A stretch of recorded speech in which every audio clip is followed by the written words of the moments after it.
Bonjour et bienvenue au jeu de Fabien. Aujourd'hui, Quadropolis. Alors, je vous l'ai montré, il y a deux façons de jouer, en classique ou en expert. On va commencer déjà par classique pour comprendre les règles. Et puis vous aurez une vidéo prochaine qui sera justement en expert, qui est vraiment différent et qui est tout aussi agréable. Quadropolis, qu'est-ce que c'est? Eh bien, c'est un plateau où nous avons des bâtiments installés. Grâce donc à ceci, nous avons mis ces petits bâtiments à l'intérieur, nous avons pris au hasard, nous les avons positionnés à l'envers. Nous avons constaté, là j'ai fait une partie à 2 par exemple, et ben nous constatons qu'il y a justement, on les met à l'envers, parce que vous avez 3 et 4 marqués juste là. C'est-à-dire qu'en fait, ceux marqués 3 et 4, et ben on ne les soulève pas. Ils vont donc gêner le jeu. C'est un plus qui se rajoute, et ça va pas être si simple avec ça. Quand c'est installé, nous avons ici le plateau du joueur. Donc un grand plateau qui correspond en fait à une ville vierge pour l'instant et avec des quartiers de couleurs. Ce sont 4 couleurs. Nous avons des architectes, eux qui vont construire les bâtiments. En gros, grâce à eux, on va choisir le bâtiment voulu, puis on va le construire ici. Nous avons d'autres tuiles marquées 2, 3, 4. Donc derrière c'est 1, 2, 3, 4 qui correspond en fait à 4 ces 4 tours. Un tour est égal donc à l'utilisation de nos 4 architectes et à chaque tour on va enlever les tuiles et mettre le tour 2, puis on va enlever, mettre le tour 3, puis on va enlever, mettre le tour 4. Donc on a 4 manches réellement où on peut jouer et donc à chaque manche on va avoir donc jusqu'à 4 tours, c'est-à-dire chacun son tour va mettre un architecte et ainsi de suite. Nous avons ceci, ce sont des meeples bleus transparents et en plastique, super mignon. Et nous avons de l'énergie, toujours en plastique. Franchement, c'est du beau travail. Qui vont nous permettre d'activer nos bâtiments. Comment faire? Alors oui, excusez-moi, je ne vous ai pas présenté ça aussi. Bah, c'est pour simplement mettre à l'intérieur donc les points, les compter avec le mode classique, le mode expert. Qui sera plus simple parce qu'il y a beaucoup de choses à faire, donc le noter est plus pratique. Donc un beau bloc qui est assez sympathique. Alors, très simple à la base. On va enlever ça pour que vous ayez quand même une visibilité plus importante. Voilà, et on va lever ça. On va un peu l'écarter et un peu l'éloigner. Voilà, plus par là. Donc, nous avons nos architectes. Nous allons choisir un architecte avec un numéro. Ça va de 1 à 4, comme indiqué. Nous prenons l'architecte 2, parce que nous avons décidé de prendre un bâtiment spécifique. Nous allons le positionner ici, alors tout autour du plateau, sachant qu'on ne peut pas rajouter l'un sur l'autre, ce n'est pas possible. En gros, quand il est mis, il gêne l'autre pour avoir une autre option d'un autre numéro. Pourquoi? Parce que le 2 indiqué va donc choisir le numéro 2 qui se trouve en face de lui. Donc, 2. Donc il pourra prendre celui-ci. S'il va là, ça fera 1, 2, il prendra celui-là. Et ainsi de suite tout autour. Donc on a décidé de prendre celui-là. Donc 1, 2, je vais prendre celui-là. Dès que j'ai pris le bâtiment voulu, je prends tout de suite ce pion que je vais mettre à la place du bâtiment qui était avant. Ce pion est un pion qui va gêner l'adversaire futur parce qu'en fait, il va empêcher de prendre en diagonale et en horizontal, en horizontal et en vertical, empêcher donc l'adversaire suivant de prendre les pions qui sont justement dans ces deux zones. Le pion vert, disons-le tout de suite, est le pion du premier joueur. Ce premier joueur peut changer uniquement si l'on choisit une tuile où il y aura justement le pion indiqué. Alors sur le premier tour, il n'y a pas, mais sur le deuxième, troisième et quatrième, vous aurez une petite tuile, une seule, qui est en général un parc, qui va être justement avec cette icône dessus. Donc quand on le prend, on devient premier joueur. Quand nous avons choisi avec notre architecte 2 notre bâtiment, il faudra positionner ce bâtiment sur notre fiche, notre future ville. Et il faudra le positionner par rapport aux 2 de l'architecte. Je m'explique, nous avons des lignes numérotées de 1 à 4 et de 1 à 4 dans ce sens et dans l'autre. Donc lui est à 2. Il faudra que je regarde la ligne 2 qui va là, vous voyez, 2, 2, et la ligne 2, 2 qui va aller là. C'est-à-dire que je pourrais installer cette tuile ici ou ici. Donc bien vérifier avant. C'est comme aux échecs, il faut prévoir les coups à l'avance pour bien les positionner, parce que selon où on les positionne, ça vous fait des points ou pas. Quand nous avons récupéré notre bâtiment, nous avons au-dessus du bâtiment, ici. Donc là, par exemple, nous avons 2 énergies. Si nous prenons un autre bâtiment, nous avons un meeple bleu. Donc selon ce qui est indiqué, nous allons récupérer ici, par exemple, 2 énergies que nous allons prendre et mettre dans notre réserve personnelle. Si on avait pris l'autre, eh bien nous avions donc un meeple qu'on aurait mis dans notre réserve personnelle. Nous le positionnons comme indiqué tout à l'heure, donc dans la ligne 2, on va dire ici, 2, donc on est bien placé. Et nous allons pouvoir activer ce bâtiment, si nous le voulons, grâce donc à l'icône qui est indiquée en dessous. Là, c'est un meeple, donc si j'ai un meeple dans ma réserve, je pourrais donc le placer. Si j'avais eu un bâtiment avec une énergie dessus, à ce moment-là, j'aurais mis une énergie directement dessus. Donc nous pouvons mettre notre énergie, notre meeple, et les modifier dans notre jeu autant de fois que l'on veut.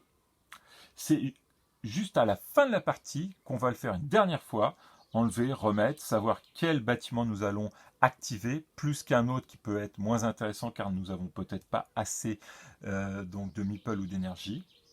Et à ce moment-là, on le fera une dernière fois et on calculera nos points.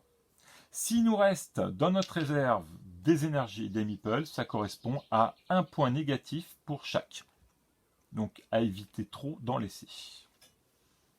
Nous avons plusieurs bâtiments. Alors, je vais tous vous les montrer. Toc, toc, toc, et toc, et toc. 6 bâtiments différents. Donc, nous allons commencer par celui-ci. C'est le bâtiment immeuble. Lui, on va pouvoir superposer d'autres immeubles dessus. Ça va faire des étages. Comment ça fonctionne? Très simple, on va toujours prendre le système de 2-2. Donc, par exemple, je le positionne ici. Donc, je l'ai mis sur 2, la ligne 2. Donc, il peut être. Si plus tard, je prends mon architecte 3, que je positionne et que je récupère au 3e un autre immeuble, je pourrais le placer, vu que c'est la ligne 3 qui est ici, le placer dessus.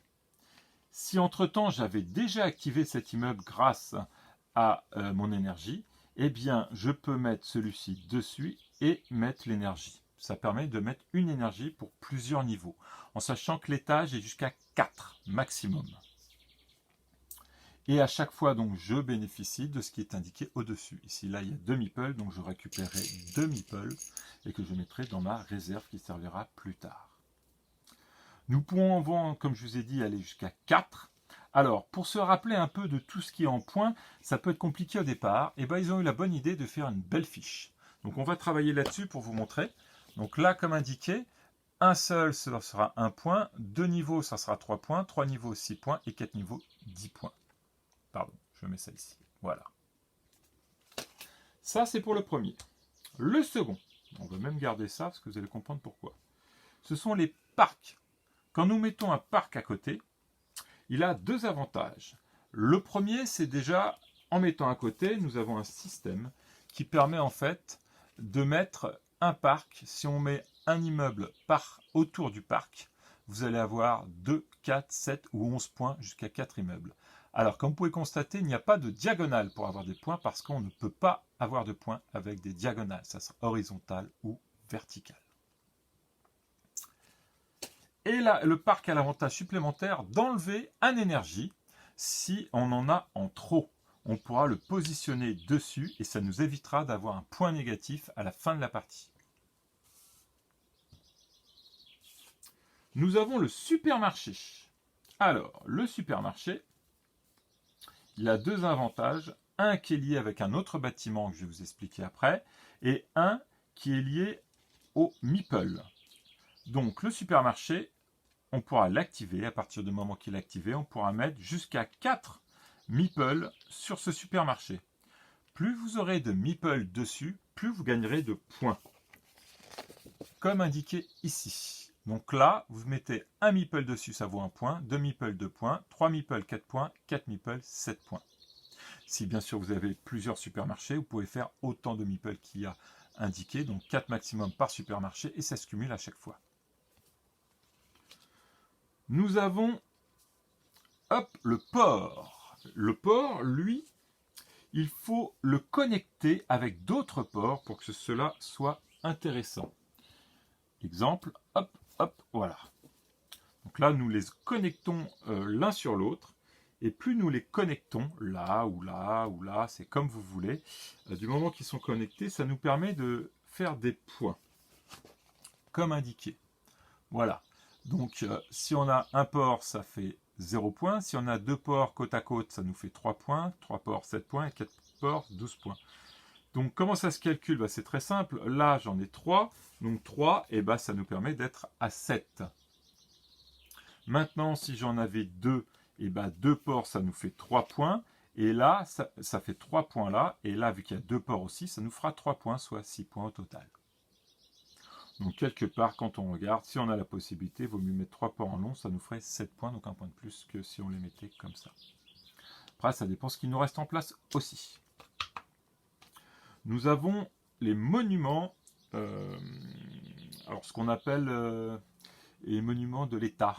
Ça va être l'administration. Donc, les bâtiments administratifs, nous allons pouvoir les installer dans chaque quartier de couleur. Du moment qu'il y en a un dans chaque quartier, nous gagnons des points à chaque fois qu'il y en a un. Si on en a 2, ça ne fera pas plus de points. C'est un minimum. 2, ça ne servira pas. Et ça nous permettra, comme indiqué ici, plus on en met, plus on en a dans chaque. Donc un par couleur, ça correspond à 2 points. 1, une couleur, 2 points. 2 couleurs, 5 points. 3 couleurs, 9 points. Et 4 couleurs, 14 points. Enfin, nous avons l'usine. L'usine, elle, va pouvoir s'entourer. Et elle va s'entourer soit de ports, soit, je ne les ai plus, de supermarchés. Quand elle est entourée de ports, ça nous fait 3 points par port autour. Donc toujours pas diagonale, toujours carré. Et 2 points par marché.